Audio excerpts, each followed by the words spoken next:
అడవిలో కలకలం చోటు చేసుకుంది. స్టేట్ కమిటీ సభ్యుడు సవ్యసాచి, అతడి భార్య అహల్య, మరో 16 మంది నక్సల్స్ ను పురుషోత్తం అనే దళ సభ్యుడు కాల్చి చంపాడు. అయితే ఇది పోలీసులు చేయించిన కోవర్ట్ ఆపరేషన్ అని, ముందుగా మత్తుమంది పెట్టి దళం మొత్తం స్పృహ తప్పాక పురుషోత్తం కాల్పులు జరిపాడని అంటున్నారు. ఈ ఘటన వెనుక స్పెషల్ పార్టీకి చెందిన ఒక ఇన్స్పెక్టర్ హస్తం ఉందని ప్రజా సంఘాల వారు ఆరోపిస్తున్నారు.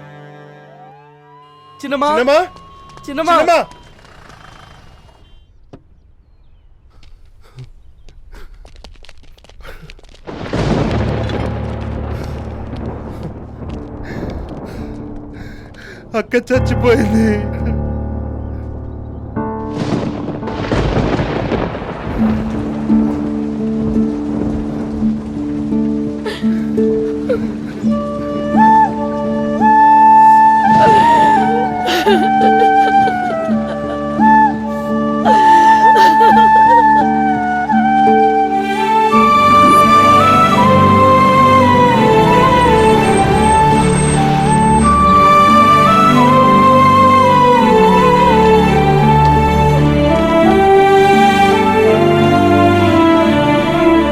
ఏంటిది పెట్టలు సార్?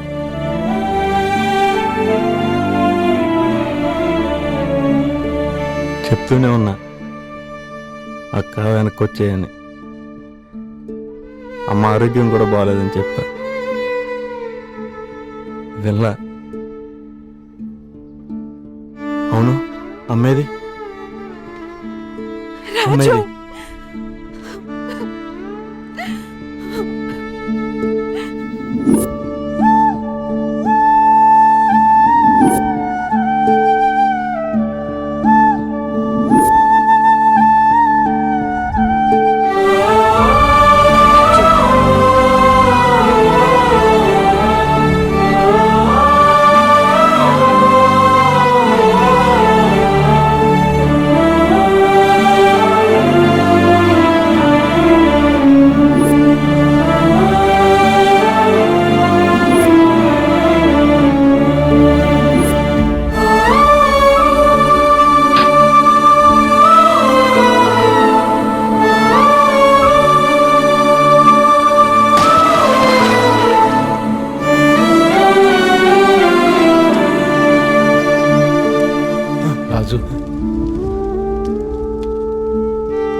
కాల్చను.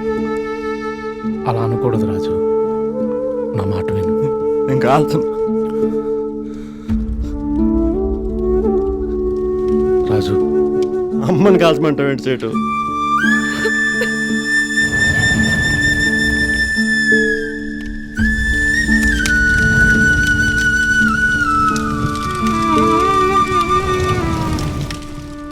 ఇక్కడికి వచ్చే వాళ్ళని వెళ్ళే వాళ్ళని జాగ్రత్తగా అబ్జర్వ్ చేయి. Okay sir. ఫర్దర్ ఇంటెలిజెన్స్ పనికి వస్తుంది. నిన్ను, నీ అక్కని, నీ బావని, వాడి మెంటల్ సైన్ని మొత్తాన్ని నాశనం చేస్తాను.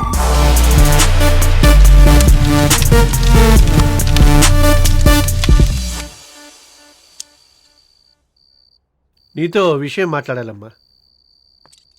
క్లబ్లో రాజు కోచ్ కలిశాడు. వాడు ఇంకా జీవితంలో ప్రొఫెషనల్ క్రికెట్ ఆడటానికి వీలుండదని చెప్పాడు. రాజు చాలా మంచివాడు బాబాయ్. ఏదో పరిస్థితులు బాగాలేక.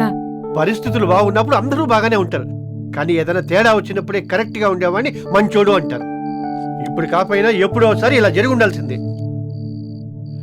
నాకు తెలియగలుగుతాను, నువ్వు ప్రేమించిన వాళ్ళని క్రికెటర్ని కదా. ఆ క్రికెటర్ చచ్చిపోయాడు, నువ్వింకా.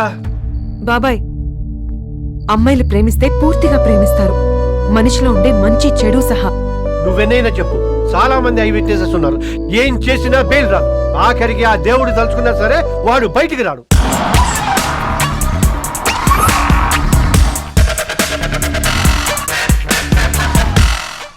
యువర్ ఆనర్, నిందితుడు సభ్య సమాజం పట్ల గౌరవం లేకుండా అతి కిరాతకంగా పట్ట పగలే.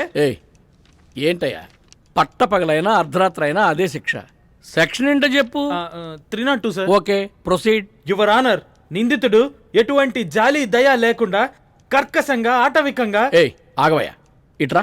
సార్, ఎందుకయ్యా స్పీచ్లు? అంటే అది ఎవరైనా విట్నెస్లు ఉన్నారా? ఉన్నారు సార్. ఉంటే పిలిపించు స్టాండ్స్ లోకి. Okay sir. చెప్పు, ఎటువంటి భయం పక్షపాతం లేకుండా ఆ రోజు ఏం జరిగిందో. నువ్వాగు, నువ్వు చెప్పరా. ఆ రోజు ఏం చూసావు? అవు సాబ్, ఆ రోజు పొద్దునే లేచి పళ్ళు దోముకొని షాప్కి వెళ్ళి వస్తుంటే. ఒరే, నీ పేరు సచ్చాగౌడ్ కదా? అవును సాబ్. ఆల్రెడీ నీ మీద 4 గుడుంబ కేసులు పెండింగ్ లో ఉన్నాయి కదరా. ఎస్ఐ గారు, వీడు బోన్ దగ్గరనే మళ్ళీ బోన్ ఎక్కించండి, అరెస్ట్ చేసి. అరే పారిపోతున్నాడు, రిమాండ్ చేద్దాం. పట్టుకోండి పట్టుకోండి. ఇంకా బోల్డ్ మంది సాక్షులు ఉన్నారు సార్. మీరు ఒప్పుకుంటే ఇప్పుడే ఓ విట్నెస్ ని ప్రవేశపెడతాను. అసలు నువ్వు లా ఏ కాలేజీ నుంచి పాస్ అయ్యావు? ఇలా కొత్త సాక్ష్యాలను ప్రవేశపెట్టాలంటే అట్లీస్ట్ 1 month ముందు నోటీస్ ఇవ్వాలి. ఇప్పుడు ఇస్తాను సార్. అప్పటిదాకా నీ తప్పు వల్ల అతను జైల్లో మగ్గిపోవాలా? Sorry, bail is granted.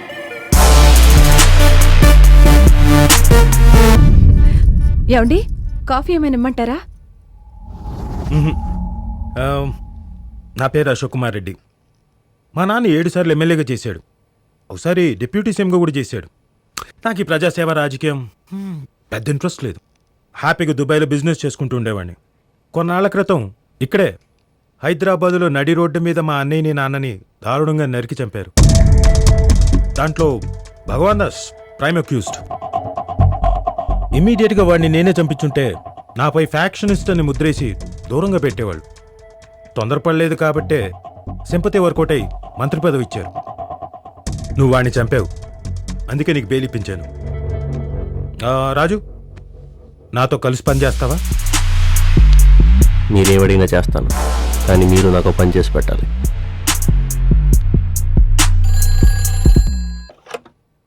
Sir, Nayan మాట్లాడుతున్నాను సార్. మీకు హ్యూమన్ రైట్స్ కమిషన్ నుంచి మళ్ళీ నోటీసులు వచ్చాయి. ఇదంతా ఎవరో కావాలని చేసినట్టుంది.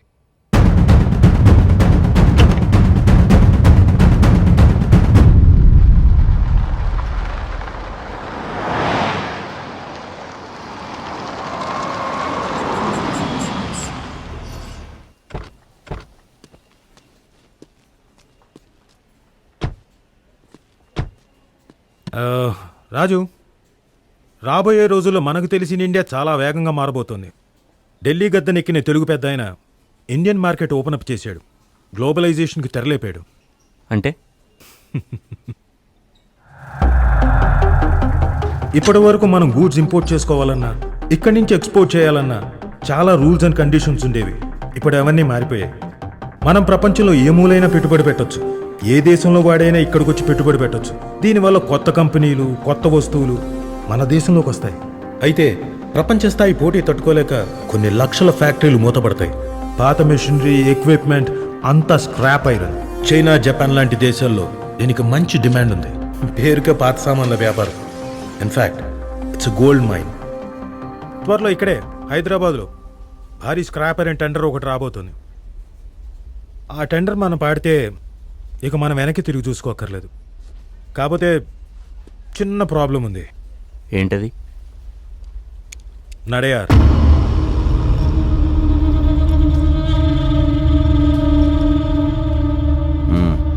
ఈసారి నువ్వు టెండర్ వేయకూడదు అని ఎవరు చెప్పారు? నేనే చెప్తున్నాను. నువ్వంటే రైల్వే రాజానా? భగవాన్ దాస్ మర్డర్ కేసులో ఏవనా?